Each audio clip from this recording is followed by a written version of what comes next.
Mēs sākam.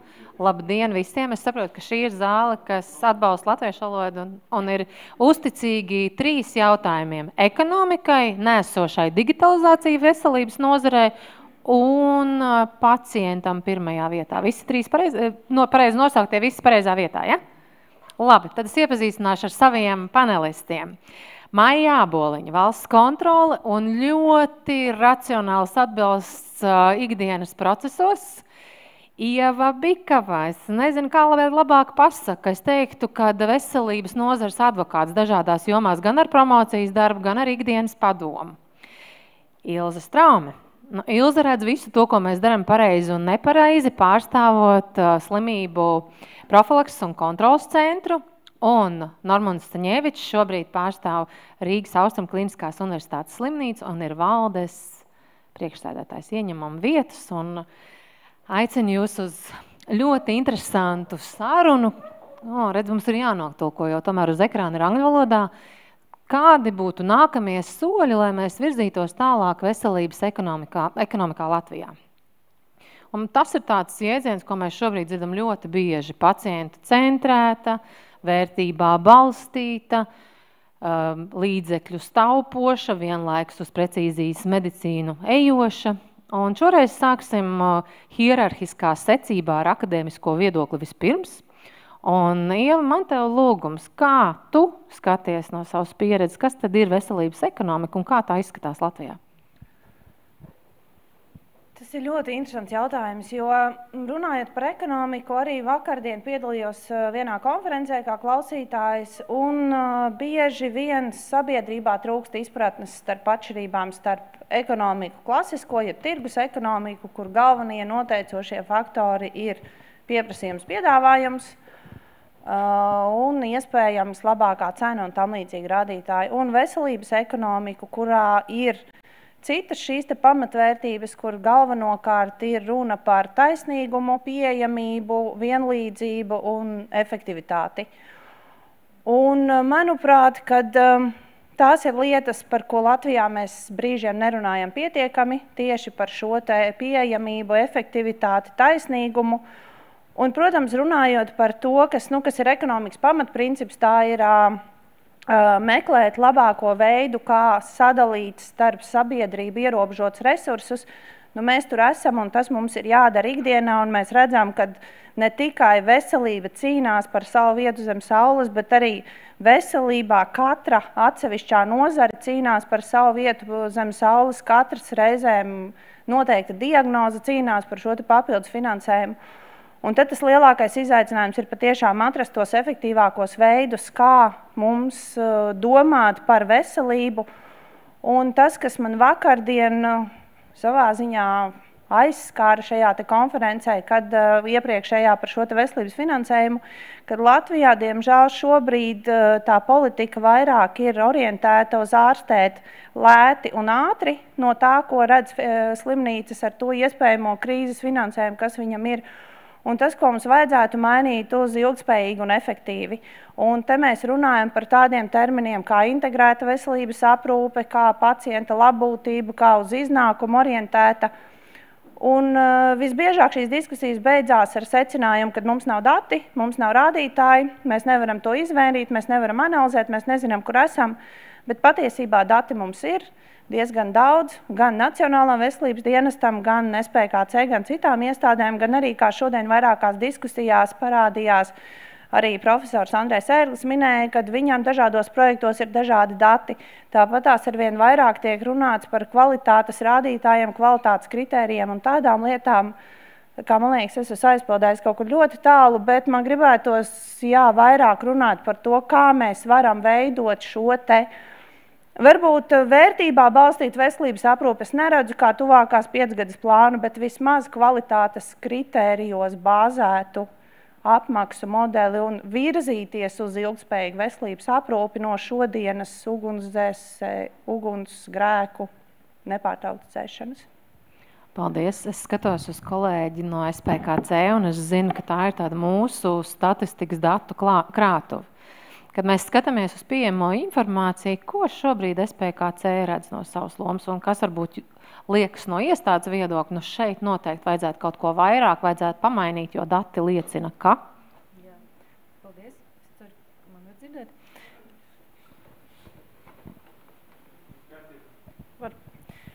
Jā, tad SPKC ir vairākas funkcijas. Mēs gan, kā jau arī ievadā minējām, mēs veicam gan šo te monitoringu, gan arī veselības veicināšanu, sabiedrības informēšanu.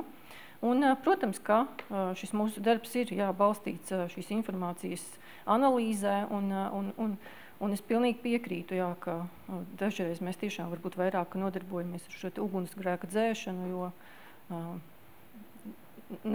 teiksim, šie resursi varbūt tieši veselības veicināšanai un sabiedrības informēšanai varbūt nepietiek.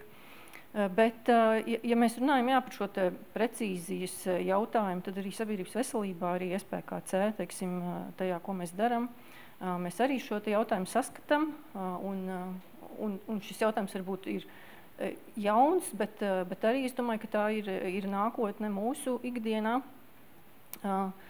Un varbūt no tā, kas tātad iedzīvotājiem būtu svarīgi zināt, ka mēs ņemam vērā, un arvien vairāk mēs ņemsim, es domāju, vērā to, ka šo te individa ģenētiskā riska, vides riska un arī dzīvesveida šo te mainību, un tieši, varbūt vairāk domājot par šo te, tātad ejot varbūt no šīs te vispārējās sabiedrības informēšanas, sabiedrības veselības, vairāk arī šo te tieši individa aspektu.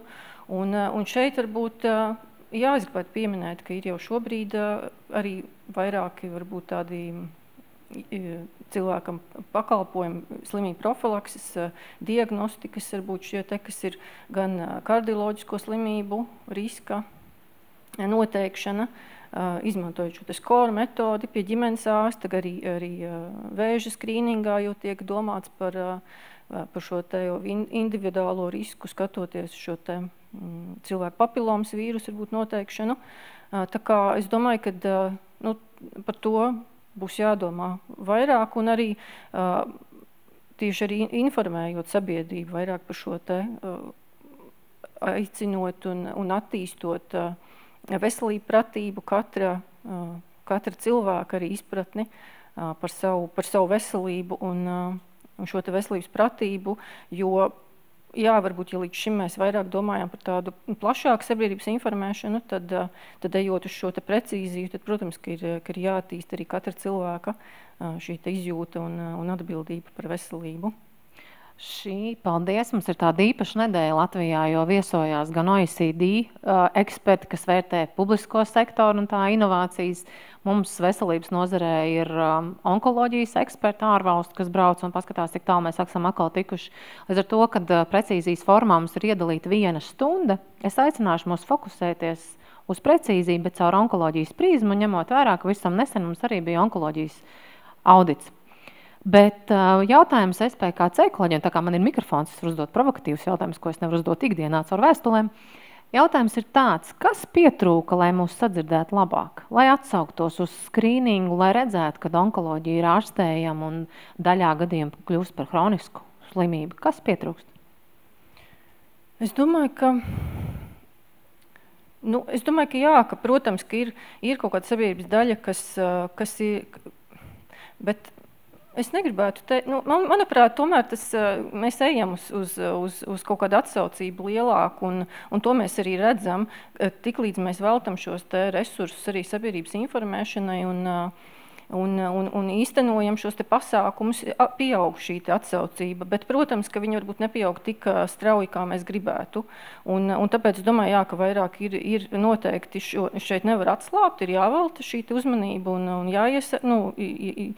jāveic, jāizglīto sabiedrība. Un protams, ka, arī, šī te pieejamība, tas, teiksim, arī, vai, ka cilvēks, viņam ir, varbūt, arī tīri tāda fiziskā šīta pieejamība, gan transports, gan arī varbūt šis rindu jautājums, jo tas arī, to mēs arī skatāmies, teiksim, mēs skatāmies, kādēļ cilvēki neveic šo skrīningu, un tur ir dažādi šie te faktori. Viens ir tas, ko paši cilvēki atbild, viens ir ka viņam nav informācijas, ka viņam tas būtu nepieciešams.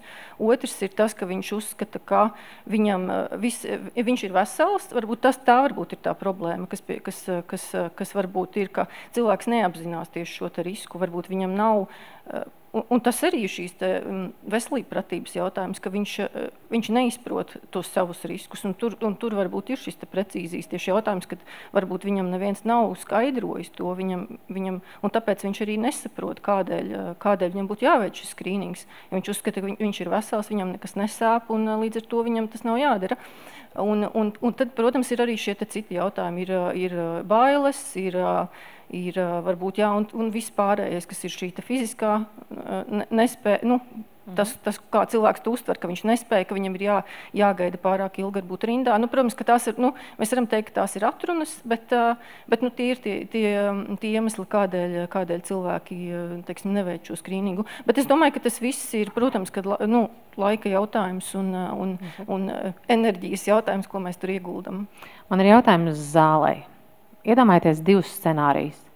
Pirmais scenārijs, ka jūs tagad meklējat atvilknē, kur ir tā jūsu skrīninga vēstule, kurš atcerās, kur savējo lika, vai kurš jau savējo izmantoja.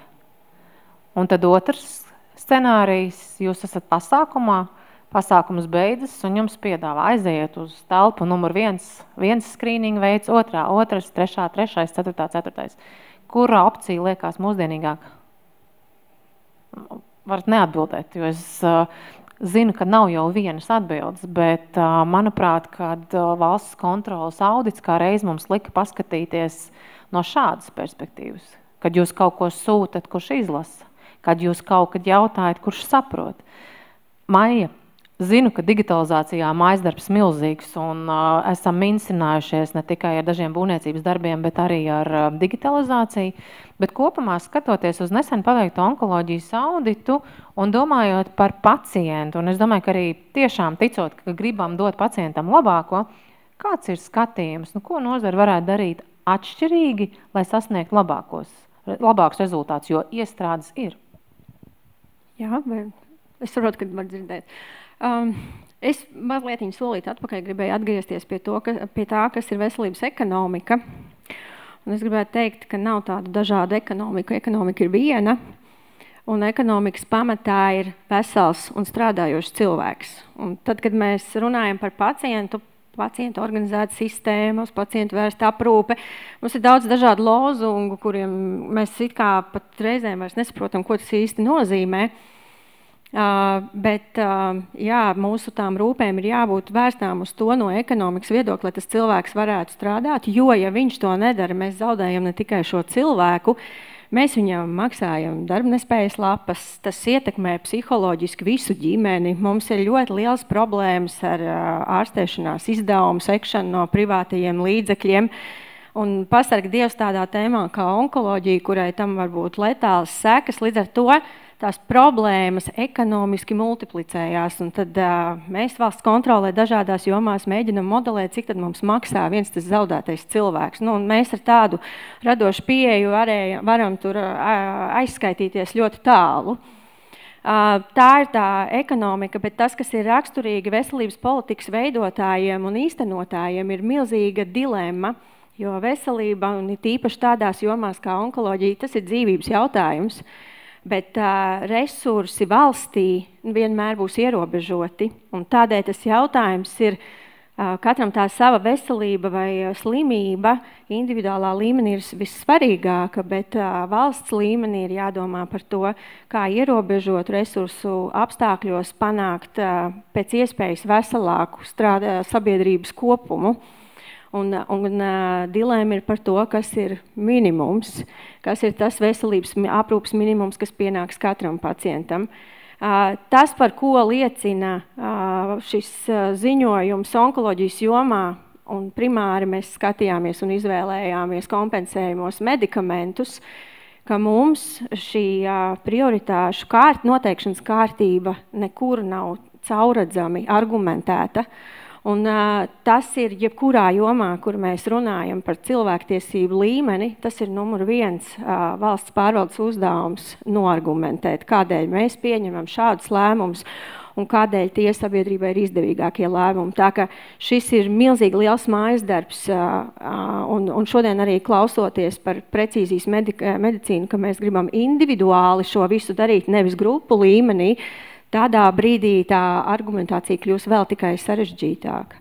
Bet ja mēs runājam par diagnostiku, par skrīningiem onkoloģijā, tad šeit savukārt no valsts pārvaldes viedokļa mums ir jāsadala darāmie darbi 2 daļās. Un viens ir ierobežot resursu apstākļos mēs dzēšam ugunsgrēku, tādēļ, ka mums ir milzīgi daudz ielaistu onkoloģijas pacientu. Mēs caur skrīningiem nesasniedzam to, ka mēs pietiekamā skaitā caur atsaucību diagnosticējam agrīni atklātus audzējus. Un, protams, ka tad, kad mūsu priekšā ir tik smags pacients, tad salīdzinot viņu ar tādu šķietami veselu cilvēku, un tādu sabiedrībā būs daudz vairāk, kuriem ir nepieciešama šī preventīvās profilaktiskās pārbaudes, tad, protams, vienmēr izšķirās par to, ka mēs dzēšam ugunsgrēku un tur investējam tos līdzekļus.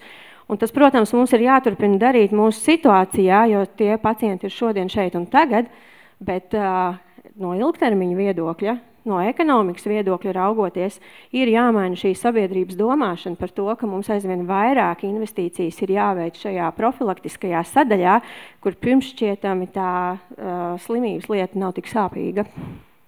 Paldies. Kā jūs redzat, mums saņemtais audits nav formāls.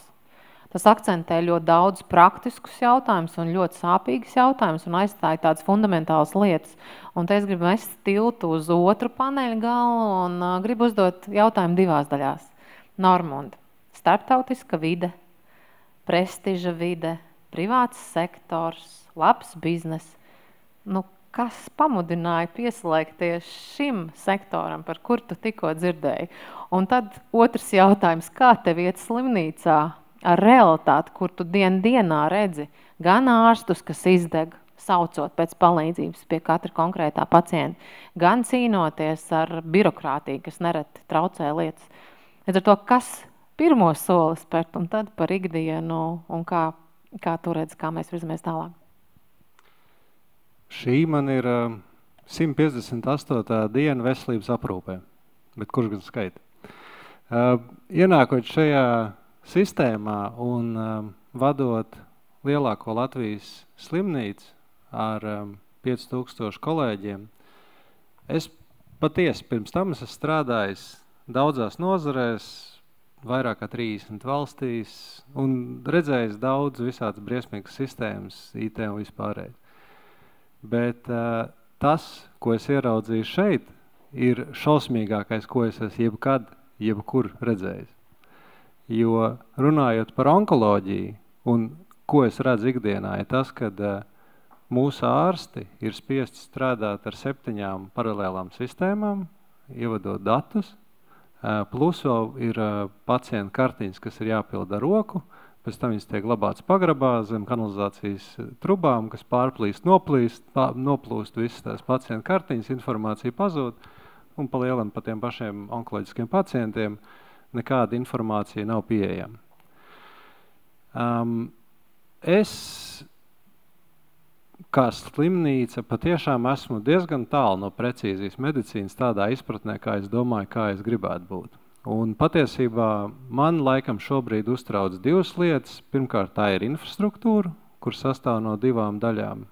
Un droši vien manā skatījumā būtiskākā infrastruktūras daļa ir tieši vienota slimnīca informācijas sistēma, kura apvieno visus procesus gan slimnīcā, gan pēc tam informācijas nodošanu uz pārējām ieinteresētajām pusēm.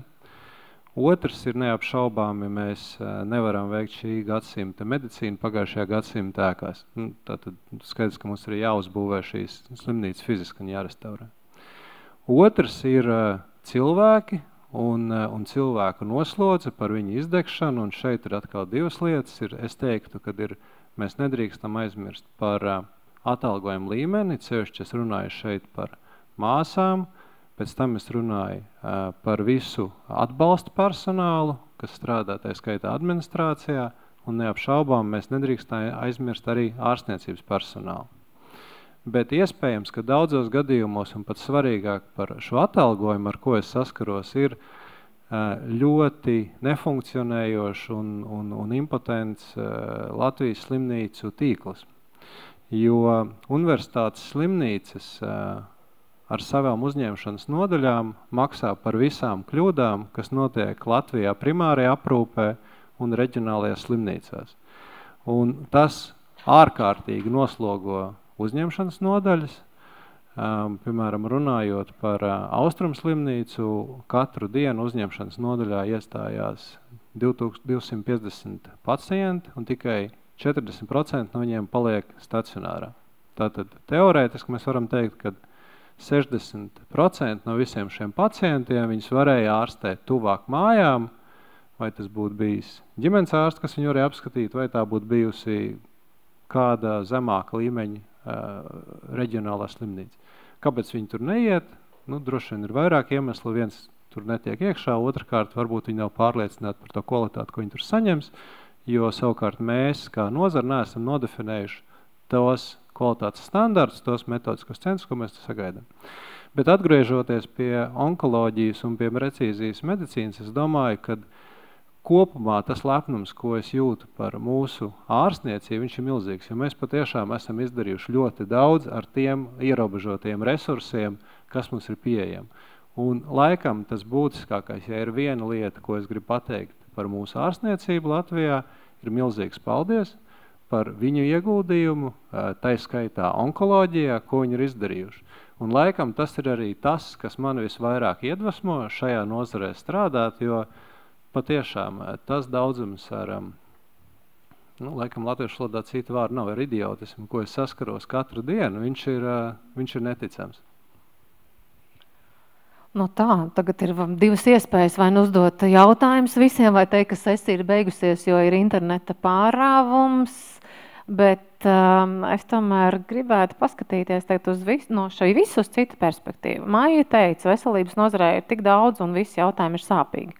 Un šodien pēc pirmās paneļa sesijas bija ārvalstu kolēģi, kas pienāca klāt un pateica tieši tos pašus vārdus, ko teica Maija, principi.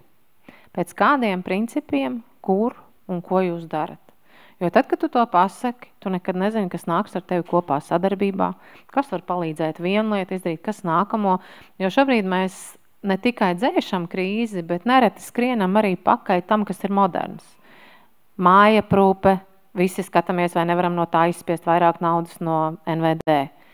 Pašaprūpe, par to maksās, es arī varētu par to padomāt. Un tā ir tāda domāšanas maiņa un kopā spēja strādāt labāk un pateikt, kas sāp. Piemēram, man ļoti patika, es nezinu, gan ar ko tas beidzās, Normunda viens no jautājumiem, ko viņš runāja ar klīniku vadītājiem, un teica, tā, šī ir tā nedēļa, sakiet man visu, ko jūs izdarījāt nepareizi un kas ir slikti, bet šonedēļ. Un sakartējam, saliekam un saprotam, kā to dzēst. Jo skaidrs, ka mēs nevaram vienā dienā nodzēst visu, kas ir bijis sāpīgs. Paskatoties uz to, ko mēs paspējām šajās pāris minūtēs pārnāt un redzot to milzīgo gūzmu ar lietām, tad ar ko sākt? Jā, valsts kontrolē šis ir jautājums, ko mēs šķetinam katru dienu, jo mums ir jāizvēlās revīzija tēmas augstākā riska jomās, domājot par to, kur mēs sniegsim tos lietderīgākos ieteikumus galā veselības ministrijai. Un jā, mums visu laiku darba kārtībā ir jautājums, ar ko sākt, pie kura gala, lai pieķerās klāt. Es noteikti pievienošos par to sistēmas veidošanu kā tādu, un tas tajās jomās, kas skar cilvēkus vistiešāk, tas ir tiešām mūsu konstitūcijā iebūvēts princips. Pat pagājušā nedēļā Satversmes tiesa atzina par satversmei neatbilstošām likuma normas, kas nosaka garantēto minimālo ienākumu līmeni. Un ar tieši tādu pašu argumentāciju. Tā kā tas ir, principā tas atzinums no Satversmes tiesas ir tas pats, ko valsts kontrole teikusi jau gadiem iepriekš, ka sistēmas uzbūvēja arhitektūrai ir jābūt saprotamai. Un tad, ja tas lēmums arī ir negatīvs, tad viņam ir argumentācija, var par to iet strīdēties un tiesāties un tā tālāk. Ja būs kaut kas, ko mēs tiešām neesam pamanījuši valsts pārvaldes līmenī tajā brīdī, tad mēģināsim to uzlabot, bet mums ir jābūt skaidrai sistēmai. Mums tādas nav. Tā būtu viena lieta, un savukārt ļoti aizstāvot, es vienmēr esmu un būšu ierēdniecības advokāts. Tādēļ, ka es uzskatu, ka tam ir jābūt aicinājumam strādāt publiskajā sektorā vienalga, vai tā ir valsts kontrole, vai tā ir ministrija, vai tā ir kāda padotības iestāde. Un kā ir slikti darbinieki privātajā sektorā, tādi ir arī publiskajā, bet ir arī labi un uz entuziasmu vadīt cilvēku. Un tieši tāpat kā ārsts slimnīcās, un viņiem ir jāļauj darīt tas savus darbus, bet tas viņu pienākums un katram, kurš grib strādāt publiskajā sektorā, pašam ir jānovērtē, vai viņš to varēs darīt, vai viņš spēs skatīties valstiski, vai viņām būs spēks noturēt to valstisko redzējumu par to liederību un nepakļauties tādām mirkļa emocijām. Un tas ir tā profesionalitātes latiņa, kurai ir jābūt, lai varētu strādāt publiskajā sektorā. Un trešā lieta pie tā, pie kā sākt, tas arī jau te ir izskanējis un ir arī mūsu revīzijas ziņojumā, ir par datiem. Dati ir asinsriti jebkam. Un tas nav tikai veselības resorā, tas ir publiskajā pārvaldē kopumā. Šajā konkrētajā revīzijā mēs arī pieķērāmies vēža reģistra projekta analīzē, un mēs zinām, ka tur nav veicies tā, kā būtu tam vajadzējis būt. Bet no valsts kontrolas viedokļa bieži mēs salīdzinamies, un arī šodien izskan, ka mēs salīdzinamies ar Igauniju.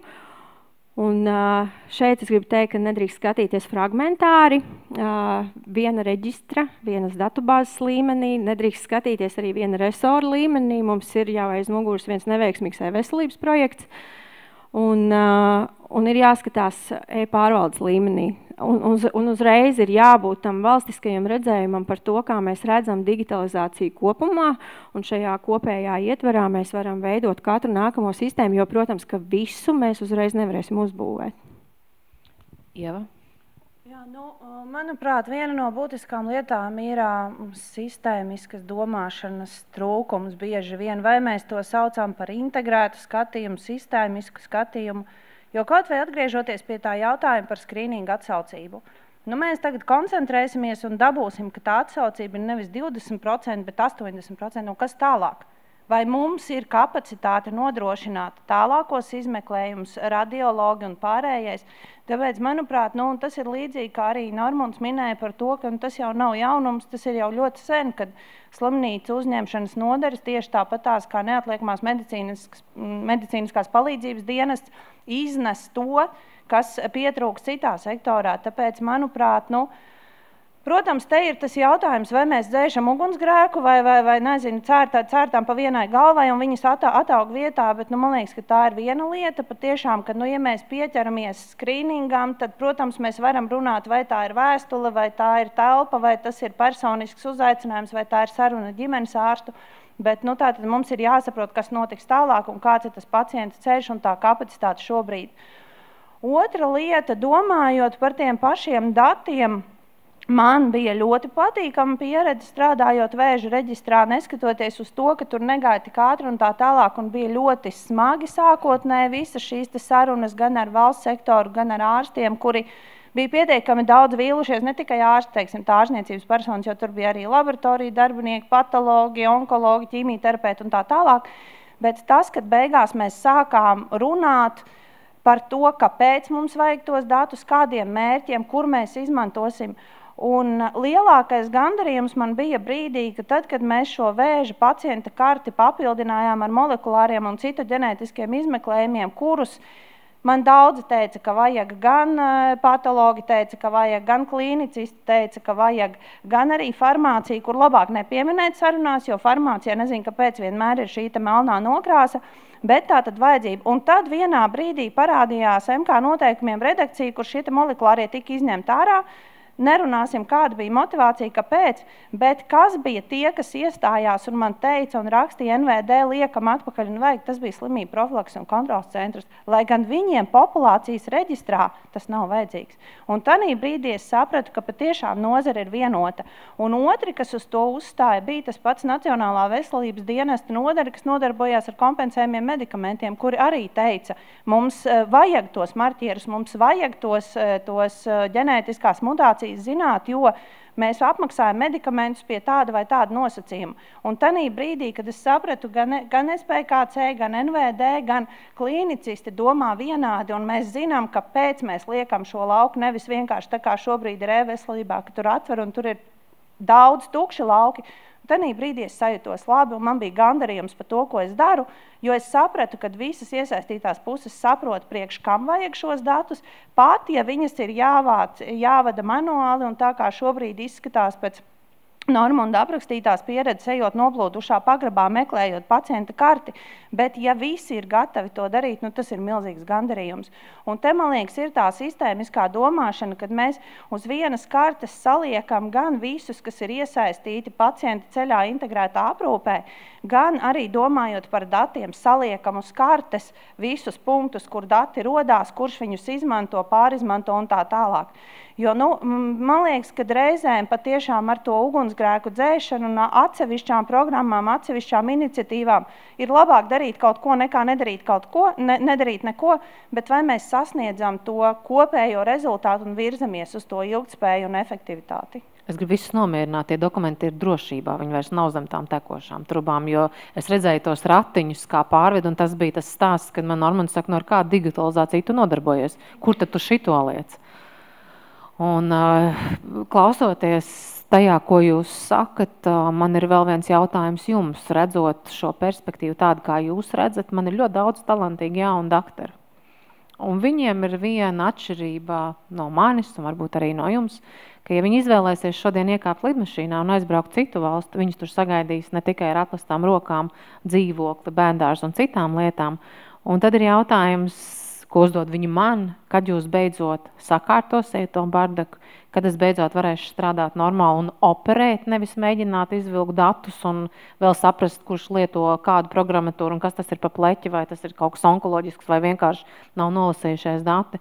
Un, ziniet, var 1 gadu pateikt, kad būs, bet ja pēc gadā nav akūtas, šī situācija vispār nav pavirzījusies, bet paliek varbūt vēl interesantāk, jo nav skaidra lēmuma, tad man ir tāds jautājums, kā jūs skatāties uz modelēšanu? Un te es skatos uz SPKC pusi, un varbūt tas sasaucās ar Ievu, kas minēja vārdu kartēšana, kad mēs redzam, kā tad tie dati maršrutē. Jo es domāju, ka tas saskan arī ar Maijas jautājumu, kurš no mums, kas sēž vai nu Brīvības 72 vai citās adresēs, kur ir Veselības ministrijas padotības iestādes, kurš tad redz to maršrutēšanas karti? Un kuram tad būtu jāredz un jāsignalizē?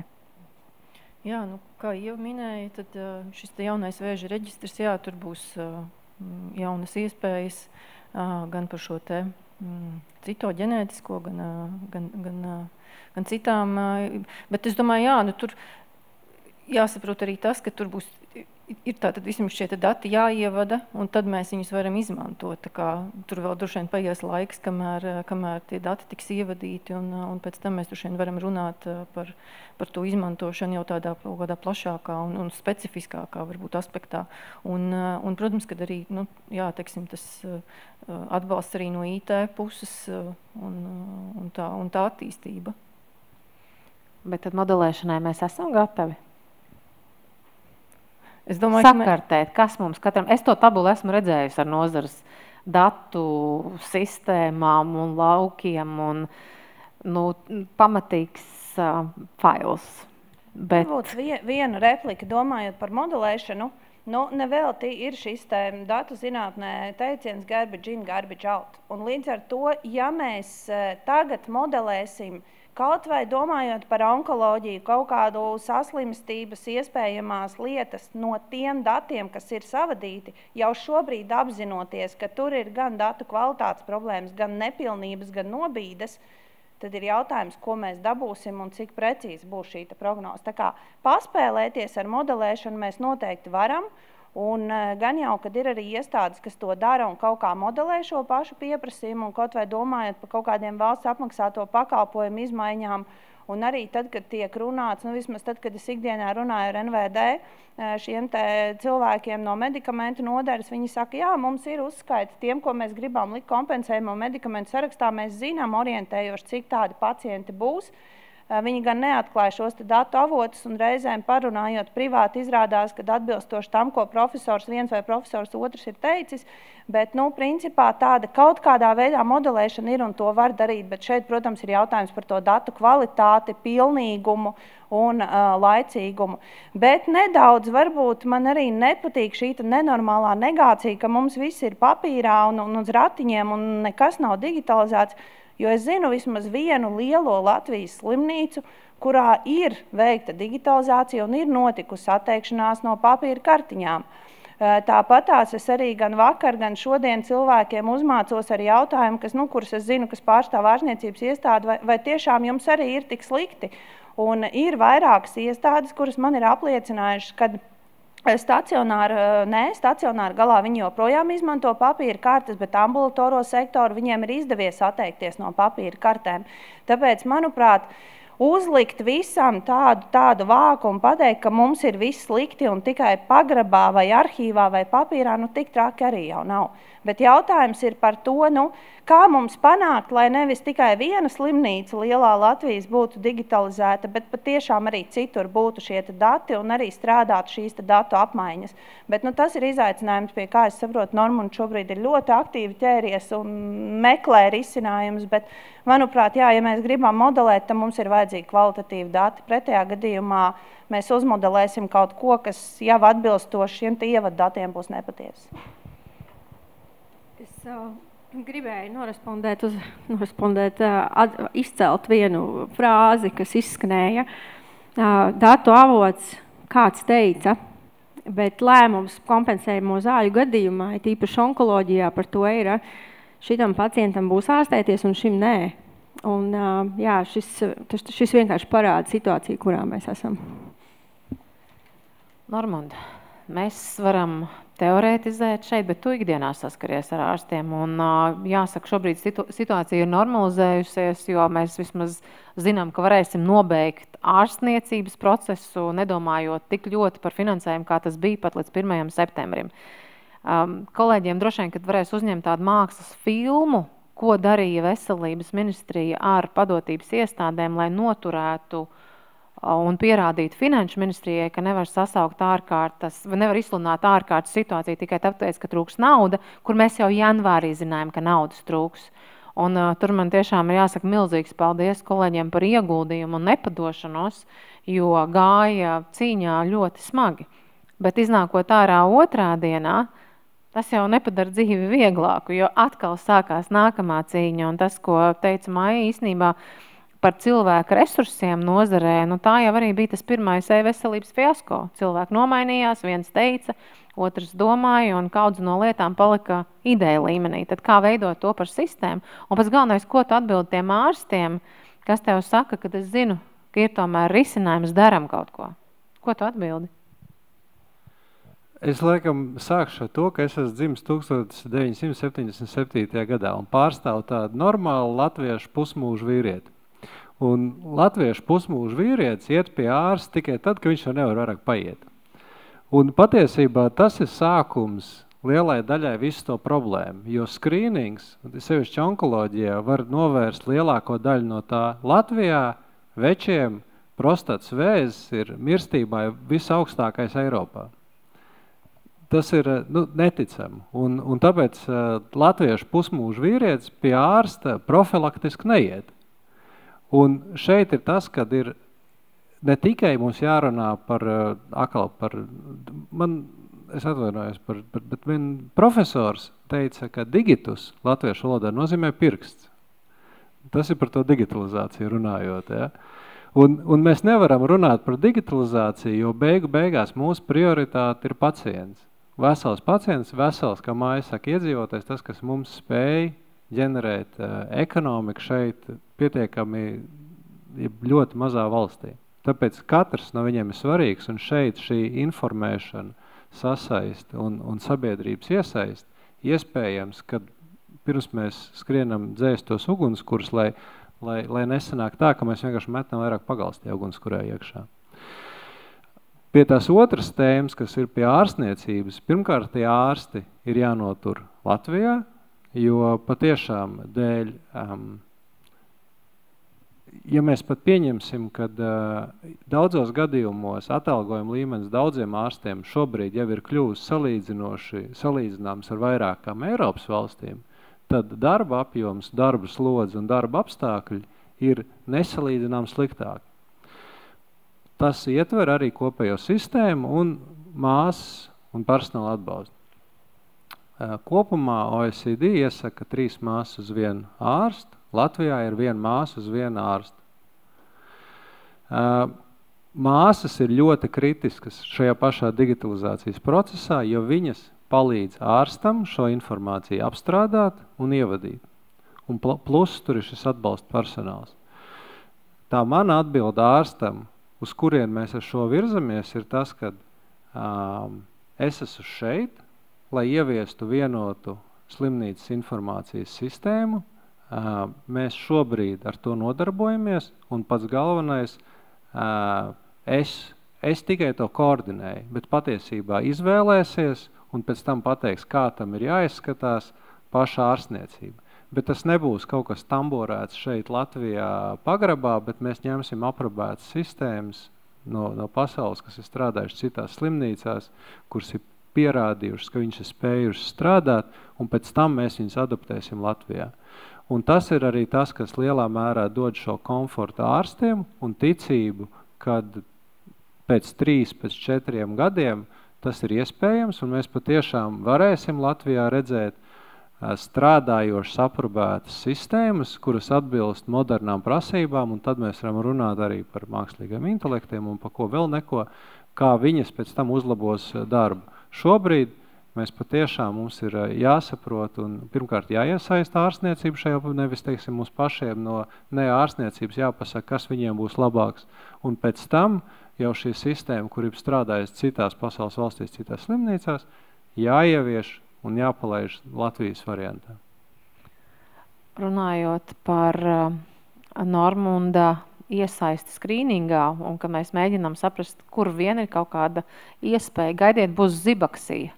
Attiecībā uz prostats vēža skrīningu viņš man nesaka, kur jau skrīnings neatiecās uz mani, bet viņš taisīs zibakciju, un tad es saprotu, ka arī man kaut kas pretī jādara, un šomēnes ir krūts vēža mēnesis, un tad ir tas stāsts, ko Ieva saka, piezvana vienreiz rinda ir 3 mēnešu gara, piezvana otro reizi rinda ir 6 mēnešu gara, un šeit mēs ļoti ceram uz mūsu Nacionālā veselības dienesta kolēģiem, kas izstrādā šobrīd moduli attiecībā uz rindām, ka nav iespējams stāvēt 5 rindās vienlaikus, ka tā ir viena vieta ar vienu pieteiktu risinājumu. Un tas jau ir solīts pusceļā. Tad mēs zinām, ka mēs gaidām laboratoriju moduli, kas atkal parādīs, ja tikko ir nosūtīts uz izmeklējumu viens pacients, tad otrā dienā neiet tāds pats izmeklējums vai 3 dienas, bet tur arī mēs skatāmies, jo mums ārsti oponē un saka, nē, tieši ar tādu diagnozi vajag tādā un tādā dinamikā. Man ir jautājums, kā mēs varam arī atbalstīt NVD izstrādāt šos modeļus.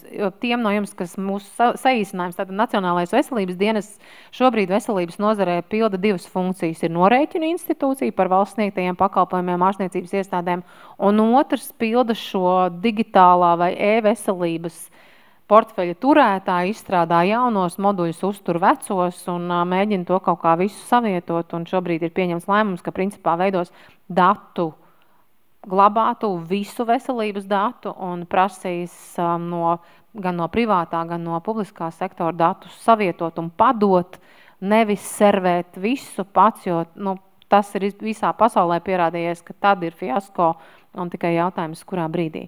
Skatoties no šīs perspektīvas, kā mēs varam NVD kolēģiem palīdzēt un iesaistīt ārstus un varbūt arī mazināt 25 viedokļus un aiziet tā kā uz šaurāku viedokļu, vai jūs uzskatāt, ka 25 viedokļi ir labi, labāk izņemamies pirms pieņems lēmumus par datu laukiem, par datu apmaiņas regulātātu un citiem jautājumiem? Es varu runāt tikai par savu pieredzi vēža reģistrā izstrādē. Arī bija tāda sistēma Sairis, kas bija ļoti aktuāla tieši Covid laikā un šī operatīvā ziņošana. Un tas, manuprāt, kas pietrūkst NVD un objektīvi balstoties uz viņu funkcijām, cilvēku resursiem un kompetencēm, tā ir patiešām šī, tā kā mēs IT gadījumā saucam prasību definēšana. Un, piemēram, man arī uzsākot darbu pie vēža reģistrā, labi, sākums vispār bija kosmisks, ņemot vērā, kad bija uzstādījums no pasūtītāja virzīties uz iznākumu balstītu reģistru, bet tad, kad mēs pēc pāris darba grupām sapratām, kad mēs nevaram vienoties par vienādu izpratni vienas nozares ietvaros, vienas specializācijas ietvaros, kā mēs kodēsim šos datus. Jo tas piemērs, ko es arī visur publiski saku ar ķirurgiem, mums viss bija ļoti labi, jo viņi pateica, mums ir komplikācijas, ko mēs kodējam pēc Klaviana Dindo. Viss forši. Aizējam pie staru terapeitiem, es saku, jūs izmantojat Klaviana Dindo. Protams, ka viņi uz mani paskatās tā kā uz idiotu un loģiski, jo to izmanto tikai ķirurģijā. Viņi kodē savādāk. Saku, jūs varat iedot man sarakstu, kā jūs kodējat? Nē, mums tāda vienota nav. Pēc tam mēs parunājam ar ķīmiju terapeitiem, viņi saka, nē, mēs neizmantojam nevienu, ne otru, mēs kodējam savādāk. Un tanī brīdī, ka tev kā IT, un ja mēs uz NVD šajā pozīcijā skatāmies kā uz sistēmas nodrošinātāju, viņiem gribās redzēt, ko jūs tur gribat, kādas vērtības. Vai jūs gribat tur, 1, 2, 3 vai ABC vai vienalga.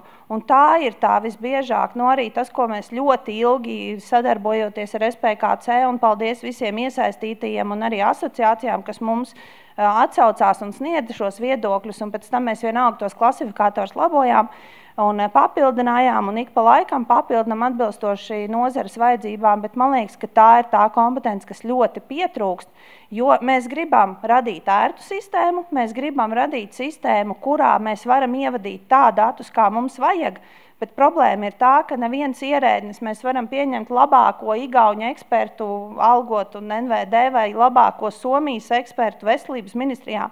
Bet ja mums nebūs šīs vienotās izpratnes, ko un kā mēs gribam uzkrāt kādiem mērķiem un analizēt, tad vienalga tas būs mēsls, kurš nekam nestrādās. Tāpēc, manuprāt, svarīgākais ir patiešām saprast to veidu, vai tā ir padome, lietotāju padome vai ko tur mēģināja savulaik darīt, bet kaut kāda institūcija, kas tieši ar to arī nodarbojās, kas definē, ko mēs gribam analizēt, ko mēs gribam vadīt, kas ir svarīgi.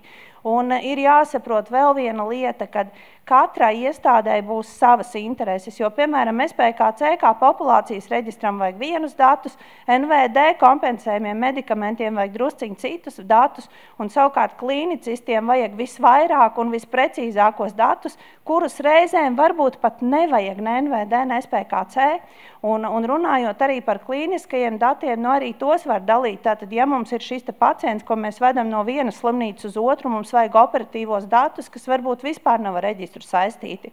Bet ja mēs runājam par klīnisko reģistru starp lielajām slimnīcām, kur viņi krāja vairāk nekā SPKC un NVD, tur atkal ir cits datu apjoms. Un es nezinu, vai mums Latvijā ir tāda institūcija un tāda eksperti, kas šodien var atnākt un pateikt, rekur, šito te mums vajag klīniskajā reģistrā, operatīvā datu apmaiņā, šito vai klīniskā reģistrā, lai analizētu iznākumus un virzītos uz vērtībā balstītu, šito vajag NVD, SPKC. Tā, manuprāt, ir institucionāla problēma, procesa vadības problēma, bet tas bija tas, ar ko es saskāros un kas mums būtiski kavēja virzību vēža reģistra šī datu modeļa precizēšanā. Maija. Man no valsts kontrolas puses redzējums par darba grupām. Tas, ka jebkura projekta attīstīšanā ir jāiesaist visas ieinteresētās puses, par to vispār nav jautājumu, un tā ir milzīga kompromisa un pārmaiņu vadības māksla, un meistarība tās intereses un to salāgot ar racionālām vajadzībām. Bet mums ir tāda simptomātiska slimība ar darba grupām, ne tikai veselības resorā, bet visā valsts pārvaldē kopumā, ka mēs redzam procesu pēc. Mēs patiešām redzam darba grupas, kurās ir desmitiem cilvēku. Mēs to varam redzēt, diemžēl, arī valsts pārvaldes sanāksmēs. Un šis attālinātais formāts vispār pieļauj ārprātīgi neproduktīvu darbu, tādēļ, ka uz sapulci, bet neieslēdzot kameras, pieslēdzās pārdesmit cilvēki. Un tad, kad kādam lūdzu no viņiem sniegt viedokli, tad izrādās, ka viņi tur nemaz nav. Tad ir bijuši tādi gadījumi, kad mēs ekrānā pieslēdzās redzam vienu cilvēku, tad, kad sāk uzdot jautājumus, tad izrādās, aiz viņu sēž vesela zāle. Un pats triviālākais piemērs, ko es esmu redzējis veicot revīzijas savā praksē, ir tāds, ka tad, kad darba grupa ir gadu vai pat ilgāk strādājusi, jo viņai ir bijis konkrēts uzdevums, kāpēc viņi nāk uz šīm te darba grupas sanāksmēm, ir tāds, ka viņi visi ir kopā nosacina, ka viņiem šeit nav ekspertīzes un tāpēc vajadzētu noalgot ārpakalpojumu sniedzēju. Tā kā es gribētu teikt, pirmkārt, ļoti mērķiecīgi izvēlēt speciālistu, tas ir numur 1, bet katram speciālistam, kurš ir pieaicināts šajā darba grupā, saprast savu atbildību un to, ka viņam ir jānonāk līdz rezultātam, ka tā nav vienkārši atnākt un papļāpāt par tēmu valsts pārvalde. Un šajā brīdī es atkal izmantošu to klišeju uz rezultātu orientētu darbošanās darba grupās. Bet, ziniet, es vienā tajā situācijā samanīju sevi, es neteikšu, kurā no tiem raksturotiem, kā pieslēdzās sanāksmēm, bet vienmēr jau ir tas viens vainīgais, tas kāds. Mūsu ministrijas gadījumā ir tāds valsts sekretārs. Kas atbild pa visu? Gan jau izdomās. Otrs, mēs pavisam nesen runājām ar valsts kancelēju, ka kaut kā mēs esam aizgājuši prom no atbildības sadalījuma. Tad kurš atbild par ko? Man ir 2 valsts sekretāra vietnieki. Es arī esmu valsts sekretāra vietniece, šobrīd pildu papildus pienākumus. Tāda man ir departamentu vadītāja, tāda man ir nodaļu vadītāja. Un brīdī, kad es prasu, bet kurš pieņem to lēmumu, nu tu, paraksts ir tavs. Un mēs runājām ar valsts kancelējas vadītāju Jāni Cickovski par to, kad algas ir saceltas, kā palielināt atbildību un kā praktiski palielināt atbildību. Un es viņam izteicu priekšlikumu, viņš neteica nē, viņš pasmaidīja. Amata aprakstā uzrakstīt apakšā elīte, es pieņemu lēmumus par. Un tā uzskaitīt, kuros gadījumos tu pieņem lēmumus. Jo amata klasifikātorā tas amats ir tik augstu, tieši tā iemesla pēc, ka viņš pieņem lēmumus. Bet dienas beigās, kad ir vēstule ar 25 vizējumiem, tad kurš pieņem lēmumu? Un, ziniet, iestājas tāds liels klusums. Paziņojot to kolēģiem, ka mēs tagad ieviesīsim amatā aprakstā papildu saili. Pieņem lēmumus par. Personāla nodaļa teica, fine, mēs tāpat zinām, par ko mēs pieņemam lēmumus. Finansisti arī, bet tieši politikas priekšlikuma veidotāju sadaļā. Nu, tur iestājās jautājums. Mums ir horizontāli, būs sarežģīti, kā mēs nodalīsim, bet, manuprāt, tas arī ir tāds jautājums, tad kurš par ko atbild, un tad, kad tu ņem to portfelīt, nu tad tu arī pasaki, šito nevaru, 2 dienas jāpamācās, varēšu, bet šis varbūt ir kaut kas tāds, nu, ko tiešām man nedodiet, varbūt, kad virzīties tā. Šeit atkal valsts kontrole ir ļoti nepatīkama funkcija. Mēs, tad, ja ir pārkāpts likums, mums ir nesen stājušies spēkā grozījumi, valsts kontrole ir jālēmj par to, vai kādam individuāli strādājošajam par likuma pārkāpumu ir jāatlīdzina zaudējumi. Un tajā brīdī, kad par to ir jāpieņem lēmumi, ir šis jautājums, kurš ir atbildīgs. Un tas nav atrisināts jautājums. Tas patiešām nav atrisināts jautājums, un par tām 25 vīzām runājot, nav skaidrs, kāda ir vīzētāja loma lēmumu pieņemšanā, nu, respektīvi, kāda ir viņa atbildība. Jo, protams, ka ekspertīzes tam gala lēmumu pieņēmējiem visos specifiskākajos jautājumos nebūs.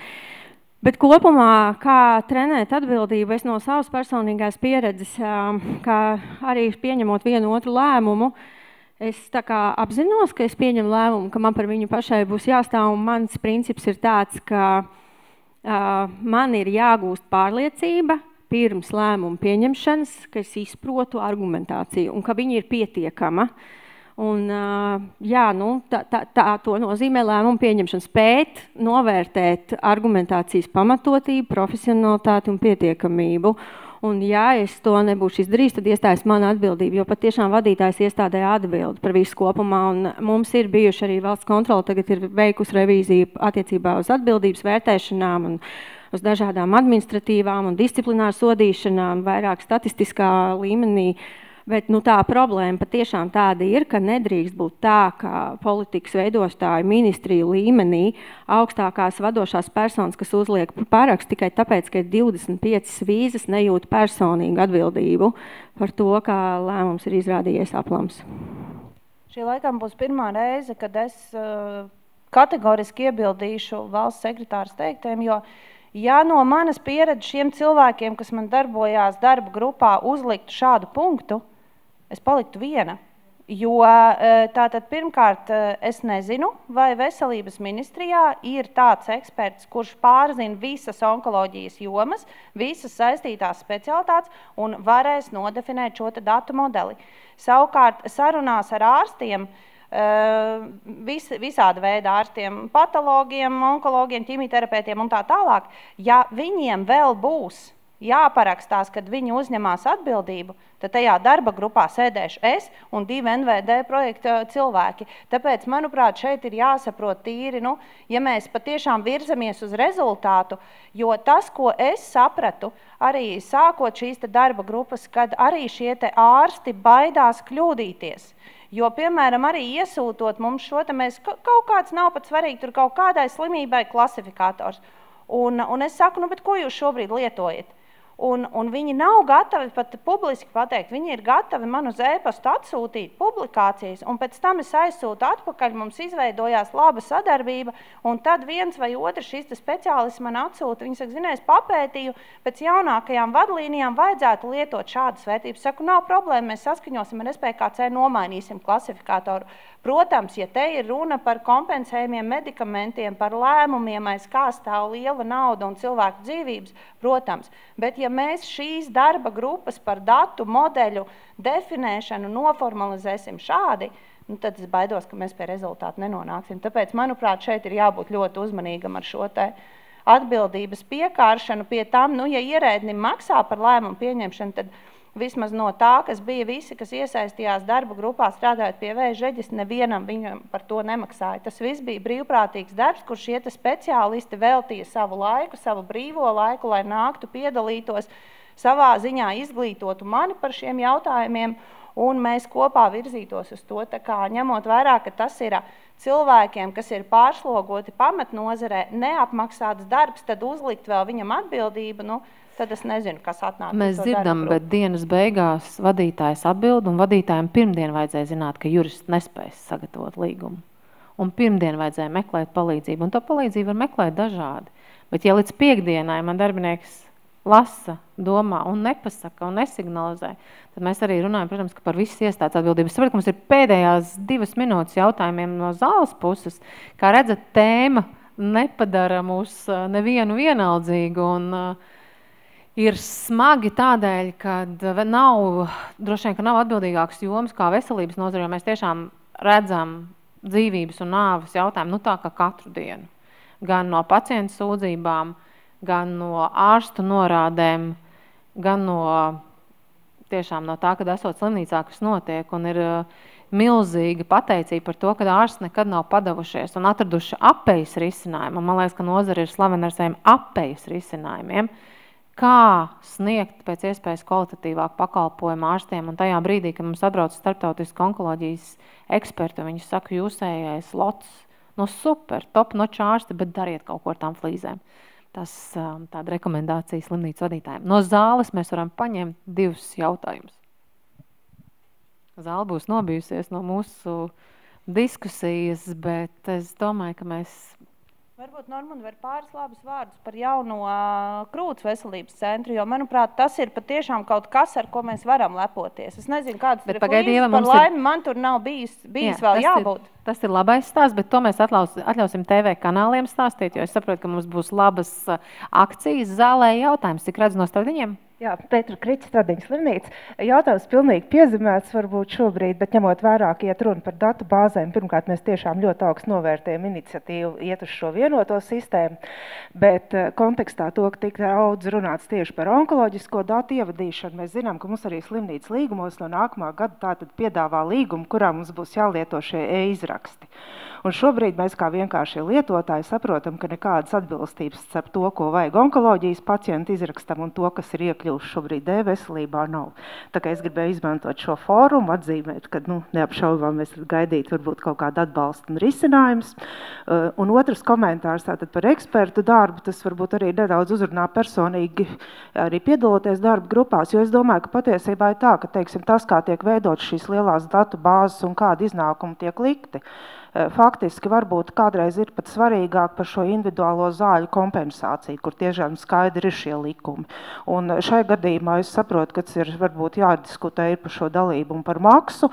Patiesībā, protams, varbūt izaicinājums ir, ja tiešām speciālists nenorientējās jaunākajās šajās reģistros un klasifikācijās. Tas ir zināms izaicinājums un tas ir uzliek augstu latiņu un vienmēr pastāv arī iespēja veikt korekcijas šais darba grupās. Paldies!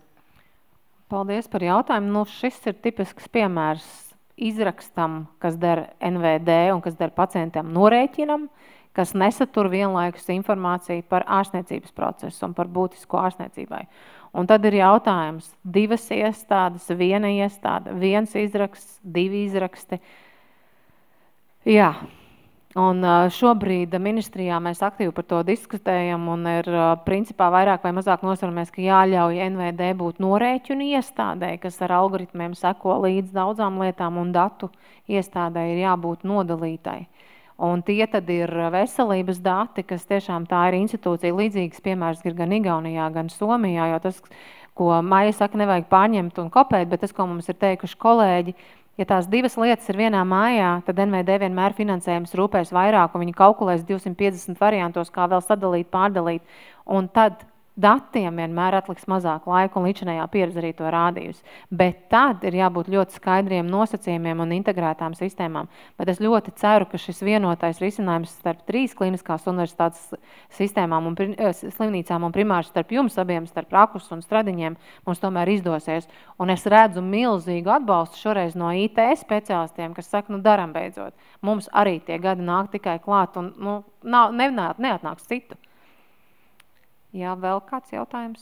Bet kopēt var, vismaz es tā neteicu, jo man liekas ļoti svarīgi ir izvērtēt visas iespējamās alternatīvas, un ja ir iespējams, tad neizgudrot riteni no jauna. Man liekas, tas bija arī tas, ko Normons midēja par sēdēšanu pagrabā, un tā mēs netiekam uz priekšu. Tāpēc tā ir ļoti nopietna alternatīva izvērtēt to, kas jau ir praksē kaut kur pasaulē aprobēts.